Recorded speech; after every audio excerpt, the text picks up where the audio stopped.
Hello dear students. Last video में हमने बात की थी कि आईएमएफ क्या है, आईएमएफ की स्थापना कब हुई, किन कारणों की वजह से आईएमएफ की स्थापना की गई थी, क्या उद्देश्य थे आईएमएफ की स्थापना करने के पीछे। और आज हम जिस टॉपिक के ऊपर बात करेंगे वो है कि आईएमएफ की मेंबरशिप क्या है, कौन कौन से देश किस किस कैटेगरी की मेंबरशिप में आते हैं और ऑर्गेनाइजेशन किस तरह का है, एसडीआर क्या है, कैसे ये बेनिफिशियल है मेंबर कंट्रीज़ के लिए, और आईएमएफ के फंक्शंस के बारे में बात करेंगे। ठीक है, तो सबसे पहले बात करते हैं मेंबरशिप ऑफ आईएमएफ। सो जो आईएमएफ के मेंबर्स हैं उनको दो कैटेगरीज में डिवाइड किया गया है। जो पहली कैटेगरी है वो है ओरिजिनल मेंबर्स। ओरिजिनल मेंबर्स वो कंट्रीज़ हैं जिन्होंने ब्रेटन वुड्स में जो मीटिंग हुई थी आईएमएफ की स्थापना को लेकर के, उस मीटिंग को अटेंड किया था। और इन देशों को आईएमएफ के फाउंडर मेंबर्स भी कहा जाता है। जब दिसंबर 1945 में इसकी स्थापना हुई थी तो ये वो सभी देश जो 1944 की ब्रेटन वुड्स की मीटिंग में शामिल थे वो सभी इसके फाउंडर मेंबर्स के रूप में शामिल हुए थे। तो 44 देश जो इस मीटिंग के साथ जुड़े हुए थे, उन देशों को आईएमएफ के ओरिजिनल मेंबर्स कहा जाता है। आईएमएफ के टोटल मेंबर्स एट प्रेजेंट 189 हैं। तो जो बाकी बच गए 44 के अलावा वो सभी आईएमएफ के ऑर्डिनरी मेंबर्स कहलाते हैं। अगर हम आईएमएफ की ऑर्गेनाइजेशन, इसके संगठन की बात करें तो इसके संगठन में भी जो एक विभाजन हुआ है, संगठन में बोर्ड ऑफ गवर्नर्स है। बोर्ड ऑफ गवर्नर्स में हर एक सदस्य देश का एक गवर्नर वहाँ पर होता है जो 1 साल के लिए उसकी कार्यावधि होती है। और जो बोर्ड ऑफ डायरेक्टर्स है, यानी बोर्ड ऑफ एग्जीक्यूटिव डायरेक्टर्स में टोटल 24 मेंबर्स हैं, जिनमें से 24 मेंबर्स में से 6 मेंबर्स वो हैं जो इसके परमानेंट मेंबर्स हैं, और बाकी के जो 18 मेंबर्स हैं वो इसके इलेक्टेड मेंबर्स हैं जिनका के चुनाव किया जाता है। जो 6 मेंबर्स हैं जिनको कि इसके परमानेंट मेंबर यानी 27 सदस्य कहा जाता है, वो सदस्य वो हैं जिनकी आईएमएफ की जो पूंजी है, जो उसकी वर्किंग कैपिटल है, उसके अंदर जिनकी हिस्सेदारी सबसे अधिक है, वो इसके परमानेंट मेंबर कहलाते हैं। और बाकी 18 मेंबर्स का चुनाव होता है। अब हम बात करते हैं एसडीआर के बारे में, स्पेशल ड्राइंग राइट्स। जो स्पेशल ड्राइंग राइट्स है ये बेसिकली आईएमएफ की एक करेंसी कही जाती है कि आईएमएफ की एक अपनी करेंसी है, एक अपनी मुद्रा है जिसको नाम दिया गया है स्पेशल ड्राइंग राइट्स। बात ये है कि इसकी आवश्यकता क्या पड़ी, क्यों पड़ी आईएमएफ को, और इससे स्पेशल ड्राइंग राइट्स नाम क्यों दिया गया। तो जैसे आईएमएफ क्या है, इंटरनेशनल मॉनेटरी फंड। ठीक है, तो जो इंटरनेशनल मॉनेटरी फंड है तो अब ये एक तरह से एक बैंक के रूप में काम करता है। तो इसकी कुछ ना कुछ वर्किंग कैपिटल है। अब वर्किंग कैपिटल आएगी कहाँ से, तो वर्किंग कैपिटल क्या है, जितनी भी इसकी मेंबर कंट्रीज़ हैं उन सबका कंट्रीब्यूशन है। तो उन सबके कंट्रीब्यूशन से ही वर्क करती है आईएमएफ। तो इसके फंड के अंदर क्या है, इसकी वर्किंग कैपिटल में क्या है, सारी जो पूंजी है वो किसकी है, मेंबर कंट्रीज़ की है। तो उसमें सबकी हिस्सेदारी है और उसी के हिसाब से इसमें सबकी एसडीआर में भी हिस्सेदारी है। अब एसडीआर क्या है कि एसडीआर के पीछे की जो एक वजह थी, एसडीआर को जो है सबसे पहले इसकी जो शुरुआत की गई थी वो 1969 में की गई थी। और इसके पीछे का कारण ये था कि अंतर्राष्ट्रीय स्तर पर जो मेंबर कंट्रीज़ हैं उनके बीच में जो तरलता है उसको बढ़ाया जा सके। अब ये तरलता बढ़ाने का जो उद्देश्य था वो इसलिए था कि बहुत बार ऐसा होता है जो मेंबर कंट्रीज़ हैं यानी सदस्य देश हैं, उनके बैलेंस ऑफ पेमेंट के अंदर यानी उनके भुगतान शेष के अंदर घाटा हो जाता है। मतलब कि उनकी विदेशों को देनदारियां ज़्यादा होती हैं और लेनदारियां कम होती हैं, यानी उनको निर्यातों से जो विदेशी मुद्रा प्राप्त होती है वो कम होती है, जबकि आयातों के बदले में उसे विदेशी मुद्रा का जो भुगतान करना होता है वो ज़्यादा होता है। तो अब जब उसके पास पर्याप्त विदेशी मुद्रा नहीं है भुगतान करने के लिए, आयातों का भुगतान करने के लिए, तो फिर उसे ये समस्या होती थी उस भुगतान को करने में। उसके लिए उसके पास अगर पर्याप्त मात्रा में विदेशी मुद्रा, विदेशी विनिमय नहीं है जिससे कि वो अपनी आयातों की का जो भुगतान है उसको कर सके, तो इसी समस्या का समाधान करने के लिए एसडीआर की स्थापना की गई थी। यानी एसडीआर क्या था कि जो आईएमएफ है उसकी करेंसी है। अब एसडीआर, टोटल एसडीआर बताए गए कि इतनी करेंसी है एसडीआर के रूप में, और ये किसके रूप में बताई गई थी? ये बताई गई थी इन टर्म्स ऑफ गोल्ड, ग्राम, कितने ग्राम के बराबर है। तो उस समय में जब इसे किया गया था तो इट वॉज 0.8887 ग्राम गोल्ड के इक्वल था। तो इस तरीके से इसको किया गया था, और उसके हिसाब से ये डिसाइड किया गया कि जिस जिस कंट्री का जो कंट्रीब्यूशन है उसके हिसाब से, उसकी गोल्ड की टर्म्स में वैल्यू के हिसाब से ये निर्धारित किया गया कि किस कंट्री का कितना कोटा होगा एसडीआर में। तो टोटल नंबर ऑफ जो एसडीआर्स हैं, मतलब जितना टोटल फंड है एसडीआर का, उस फंड में हर एक सदस्य देश का एक निश्चित कोटा है। ठीक है। अब अगर किसी सदस्य देश को अपनी बैलेंस ऑफ पेमेंट के अंदर घाटा है, मतलब उसे विदेशों को आयातों के बदले में भुगतान करने के लिए विदेशी मुद्रा उसके पास नहीं है, तो वो सदस्य देश क्या कर सकता है? वो सदस्य देश जो उसका एसडीआर का कोटा है, उस कोटे में से कुछ एसडीआर जितनी उसे ज़रूरत है, उन एसडीआर के बदले में उस देश की विदेशी मुद्रा को प्राप्त कर सकता है जिस देश को उसे आयातों के बदले में भुगतान करना है। ठीक है। यानी किसी भी कंट्री के पास, मान लीजिए कि उसके पास 10,000 मिलियन 10,000 मिलियन एसडीआर्स है, और उसे ये लगता है कि 2,000 मिलियन एसडीआर्स को एक्सचेंज करके उसे डॉलर मिल जाएंगे और डॉलर के रूप में वो अपने आयातों का भुगतान कर देगा। तो इस तरीके से जो मेंबर कंट्री है वो क्या कर सकती है? अपने एसडीआर्स को, जो उसके कोटे के एसडीआर हैं, उनको एक्सचेंज करके उनको उस कंट्री की करेंसी में उनको एक्सचेंज कर सकता है जिस कंट्री की करेंसी के रूप में उसे अपने आयातों का भुगतान करना है। तो ये एक सुविधा दी गई आईएमएफ की तरफ से। ठीक है।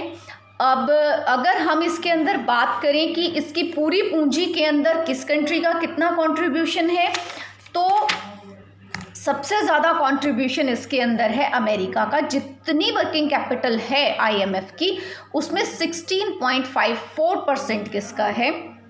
अमेरिका का है। उसके बाद जापान का, चीन का, जर्मनी का, यूके यानी यूनाइटेड किंगडम का, और फ्रांस का। तो ये 6 कंट्रीज़, ये जो 6 देश हैं, ये आईएमएफ के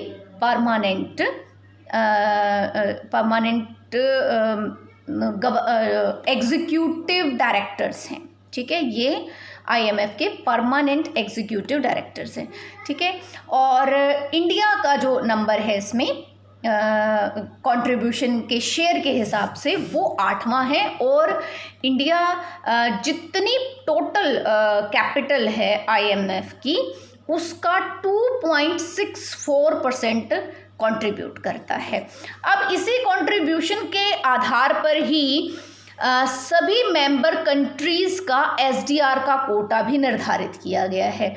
तो इसमें कोटे में भी सबसे ऊपर जो एसडीआर का कोटा है वो भी अमेरिका का ही है, 17% से भी ऊपर है, और 17.47% है।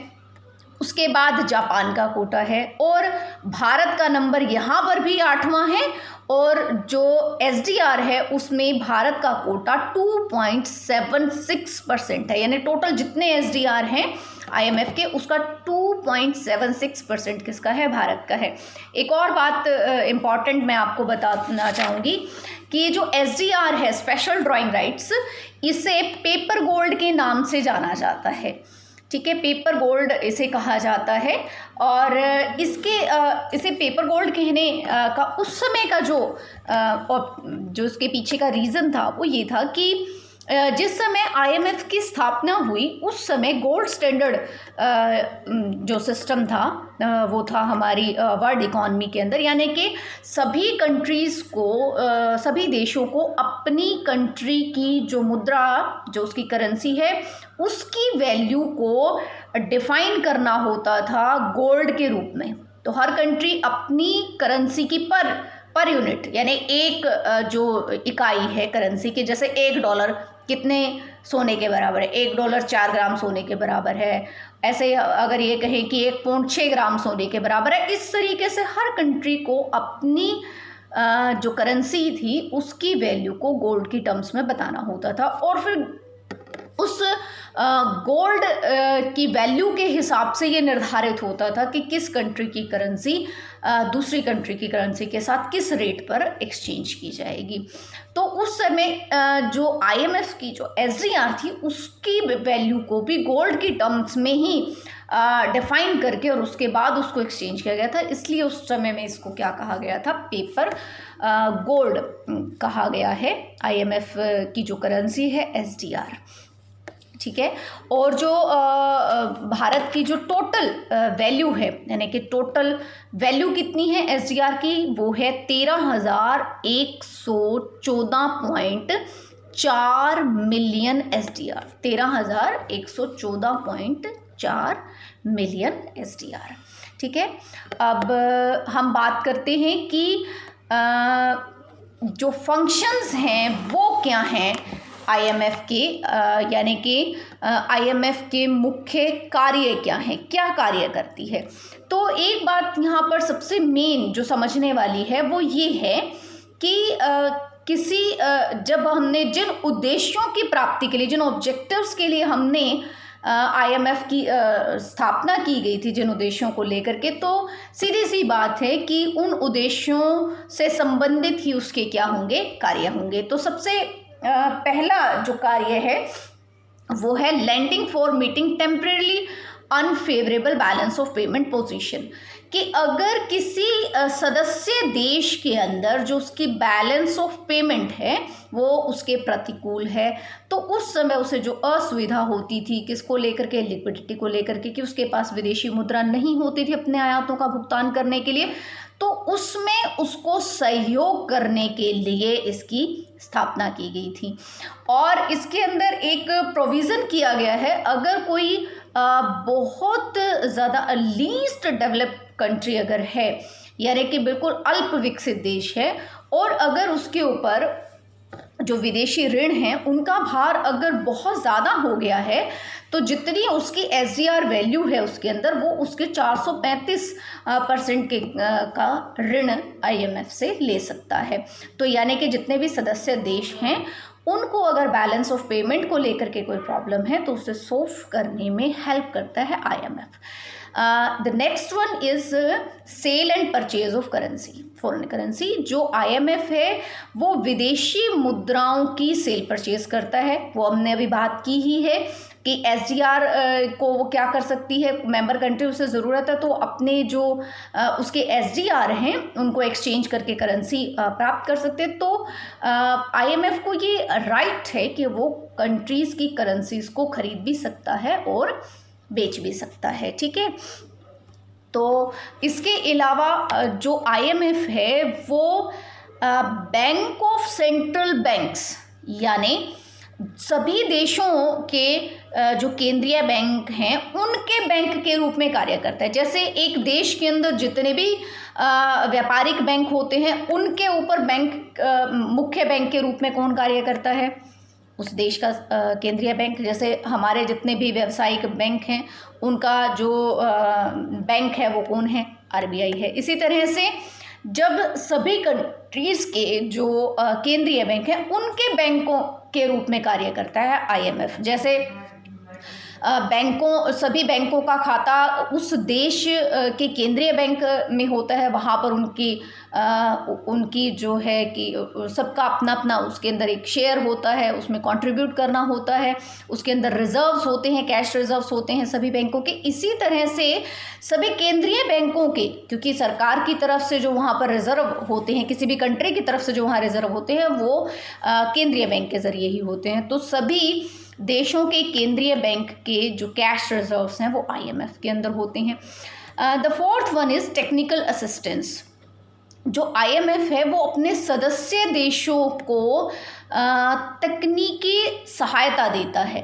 तकनीकी सहायता किस तरीके से देता है? वो अपनी मेंबर कंट्रीज़ को एडवाइस करता है कि वो अपनी एक्सचेंज रेट को कैसे कंट्रोल कर सकता है, वो अपनी फॉरेन पेमेंट्स को कैसे कर सकता है, या वो ऋण किस प्रकार से, जो उसके बढ़ते हुए ऋण हैं उनको कैसे नियंत्रित कर सकता है, या वो अपनी बैलेंस ऑफ पेमेंट को अपने फेवर में कैसे ला सकता है, किस तरीके से वो अपने जो विदेशी व्यापार है उसको किस तरीके से कंट्रोल कर सकता है ताकि उसकी जो बैलेंस ऑफ पेमेंट में जो उसके प्रतिकूल है वो सही हो सके। या इसके अलावा अगर किसी सदस्य देश को ये लगता है कि उसे इकोनॉमिक पॉलिसी बनाने के अंदर किसी प्रकार का कोई सुझाव चाहिए तो वो भी उसे आईएमएफ से प्राप्त होता है। इसके अलावा आईएमएफ क्या है, ट्रेनिंग भी देता है मेंबर कंट्रीज़ को।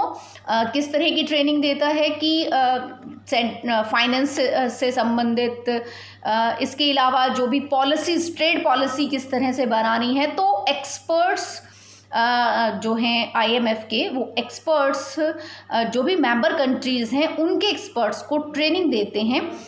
ट्रेड रिलेटेड ट्रेनिंग होती है, इकोनॉमिक पॉलिसी से रिलेटेड ट्रेनिंग होती है, बैलेंस ऑफ पेमेंट करेक्शन से रिलेटेड ट्रेनिंग होती है, टेक्नोलॉजिकल डेवलपमेंट से रिलेटेड ट्रेनिंग होती है, डेवलपमेंट किस तरीके से की जाए उससे रिलेटेड ट्रेनिंग होती है। तो इस तरह की ट्रेनिंग भी प्रोवाइड करता है। इसके अलावा आईएमएफ अपनी जो मेंबर कंट्रीज़ हैं, जो उसके सदस्य देश हैं, उनको किसी भी आपातकाल के समय में, किसी भी इमरजेंसी के समय में भी उसको सहायता प्रदान करता है। इमरजेंसी किस तरह की हो सकती है? मान लीजिए कि किसी देश के व्यापार के अंदर बहुत ज़्यादा जो है वो घाटा चल रहा है और वो उसको कंट्रोल नहीं कर पा रहा है किसी भी तरह का, तो वहाँ पर उसे सहयोग करता है। इसके अलावा कि अगर कोई कंट्री बहुत ज़्यादा ऋण ग्रस्त होती चली जा रही है, मतलब उसके ऊपर विदेशी ऋणों का भार बढ़ता चला जा रहा है, तो उस समय में वो उस सदस्य देश को उसकी जितनी एसडीआर का कोटा है उसका 435% तक का उसको ऋण उपलब्ध करा सकता है। तो इस तरह के फैसिलिटीज़ आईएमएफ देता है। इसके अलावा जो पहला ऑब्जेक्टिव था आईएमएफ का, जिस वजह से उसकी स्थापना की गई थी, वो थी अंतर्राष्ट्रीय स्तर पर तरलता को बढ़ाना, लिक्विडिटी को बढ़ाने के लिए, कि कोई भी ऐसी रुकावटें, कोई भी ऐसे ऑब्स्टिकल्स ना हो जो मेंबर कंट्रीज़ हैं उनको अब रिकंस्ट्रक्शन करनी थी। आफ्टर वर्ल्ड वार 2, दूसरे विश्व युद्ध के बाद उन सभी देशों को अपनी डेवलपमेंट करनी थी, जो विनाश हो चुका था उसको रिकंस्ट्रक्ट करना था, तो उसके लिए उन्हें ज़रूरत थी लिक्विडिटी की, तो वो प्रोवाइड करने का काम करता है आईएमएफ। इसके अलावा कुछ और ऐसी स्पेशल फैसिलिटीज़ भी देता है आईएमएफ अपने मेंबर कंट्रीज़ को। वो किस किस तरह की स्पेशल फैसिलिटीज़ हैं? जैसे कंपनसेंट्री एंड कंटीजेंटरी फाइनेंसिंग फैसिलिटी है। ये जो फैसिलिटी है ये स्पेशली उस टाइम पर दी जाती है अगर किसी वजह से किसी कंट्री के जो एक्सपोर्ट्स हैं वो कम हो गए हैं। जैसे कि मान लीजिए उस कंट्री के अंदर बाढ़ आ गई, तूफ़ान आ गया या अर्थक्वेक आ गया, उसकी वजह से वहाँ पर उसके एक्सपोर्ट्स क्या हो गए हैं, कम हो गए हैं, तो उसको कंपनसेट करता है उस कंट्री को, ताकि वो अपने उससे बाहर आ सके। क्योंकि उस समय उसको आयातों की तो ज़रूरत ज़्यादा पड़ जाती है जबकि वो निर्यात उतने ज़्यादा नहीं कर पाता, तो उस टाइम देती है। इसके अलावा बफर स्टॉक फाइनेंसिंग फैसिलिटी देता है IMF सभी अपनी मेंबर कंट्रीज़ को अपनी जो उसके प्राइमरी प्रोडक्ट्स होते हैं, क्योंकि आपको पता है कि जो प्राइमरी प्रोडक्ट्स होते हैं जो कृषि या उससे संबंधित जो भी वस्तुएं होती हैं वो बहुत जल्दी ख़राब हो जाती हैं, तो जब वो इंटरनेशनल मार्केट में जाती हैं तो वहाँ पर उसे बफर स्टॉक की फैसिलिटी चाहिए होती है, तो वो IMF प्रोवाइड करता है। इसके अलावा स्ट्रक्चरल एडजस्टमेंट फैसिलिटी भी देता है IMF। जो स्ट्रक्चरल एडजस्टमेंट फैसिलिटी है ये है कि अगर किसी कंट्री को ऋण की ज़रूरत पड़ती है तो कंसेशनल जो लोन्स हैं, मतलब कि रियायती ब्याज दरों पर, हमने जब फॉरेन कैपिटल इन इंडिया के टॉपिक को डिस्कस किया था तो वहाँ पर भी हमने बात की थी, जब कंसेशनल लोन्स की बात आई थी तो हमने तब बात की थी कि जो रियायती दरों पर ऋण प्राप्त होते हैं वो कहाँ से प्राप्त होते हैं, अंतर्राष्ट्रीय संगठन जैसे IMF से या वर्ल्ड बैंक से। तो जो IMF है वो अपने सदस्य देशों को रियायती ऋण उपलब्ध करवाता है, ठीक है। इसके अलावा जो फैसिलिटी की हमने बात की कि स्पेशल फैसिलिटी देता है किसके लिए, कि अगर किसी कंट्री को कोई इस तरह की समस्या आ जाती है कि उसके ऊपर विदेशी ऋणों का भार बढ़ता जा रहा है क्योंकि उसकी बैलेंस ऑफ पेमेंट उसके अनफेवरेबल है, तो उस समय वो उसको जितनी उसकी SDR है उसका 425% तक का ऋण देता है। इसको स्पेशल नाम दिया गया एनहांस्ड स्ट्रक्चरल एडजस्टमेंट फैसिलिटीज़ को नाम दिया गया है। इसके अलावा पॉवर्टी रिडक्शन, IMF अपने सदस्य देशों को गरीबी दूर करने के लिए भी हेल्प करता है। अब गरीबी दूर करने के लिए किस तरह से हेल्प करता है कि बहुत सारे इस तरह के प्रोग्राम चलाए जाते हैं IMF की तरफ से, जिससे कि कोई भी जो मेंबर कंट्री है वो अपनी उन परिस्थितियों से लड़ सके और गरीबी को टैकल कर सके। तो इंडिया भी इसके अंदर क्या करता है, India is contributing $1 million per year in this fund. एक फंड बनाया गया है IMF के अंदर जो स्पेशली मेंबर कंट्रीज़ को हेल्प करने के लिए है टू रिड्यूस द पॉवर्टी, तो उसमें इंडिया $1 million हर साल कंट्रीब्यूट करता है IMF के अंदर। इसके अलावा IMF रिसर्च भी करता है, रिसर्च फंक्शन भी हैं IMF के, बैंकिंग को लेकर के, फाइनेंस को लेकर के या फिस्कल पॉलिसीज़ को लेकर के कि किस तरह से परिवर्तन हो रहा है ग्लोबल इकॉनमी के अंदर, तो उसमें किस तरह की पॉलिसीज़ की ज़रूरत है, फिस्कल पॉलिसी किस तरह से होनी चाहिए, इन सब चीज़ों को लेकर के रिसर्च करता है। आपको पता है कि IMF सभी देशों के संदर्भ में बहुत सारा डाटा इकट्ठा करता है, उस डाटा को एनालाइज करता है और उसके आधार पर अपने सदस्य देशों को ये सलाह भी देता है कि वो किस तरह से अपनी जो पॉलिसीज़ हैं उनको किस तरीके से फ्रेम कर सकती हैं, तो वो रिसर्च का काम भी करता है। इसके अलावा ये वाला फंक्शन खैर अब जो है वो एग्जिस्टेंस में नहीं है, क्योंकि ये तब था जब फिक्स्ड एक्सचेंज रेट सिस्टम था, जब कंट्रीज़ को अपनी करेंसी की वैल्यू कम या ज़्यादा करने का राइट हुआ करता था। उस समय विभिन्न देशों की जो मुद्राएं हैं वो किस रेट पर एक दूसरे के साथ विनिमय की जाएंगे वो निर्धारित करने का काम था, पर अब ये काम नहीं है। इसके अलावा एक जो महत्वपूर्ण फंक्शन है और वो ये है, ये कभी कभी इस्तेमाल किया जाता है, वो है चेंज इन एक्सचेंज रेट। वैसे तो आपको पता है कि इस समय पूरे विश्व के अंदर फ्लेक्सिबल एक्सचेंज रेट सिस्टम है, मतलब कि जो विदेशी विनिमय दर है वो फ्लेक्सिबल है, वो मांग और पूर्ति यानी जो मुद्राएं हैं उनकी मांग और पूर्ति के अनुसार अपने आप परिवर्तित होती रहती है। जिस कंट्री की करेंसी की मांग ज़्यादा होगी उसकी जो वैल्यू है वो बढ़ जाएगी, जिसकी मांग कम होगी उसकी वैल्यू कम हो जाएगी। इस तरीके से वर्क करता है फ्लेक्सिबल एक्सचेंज रेट सिस्टम।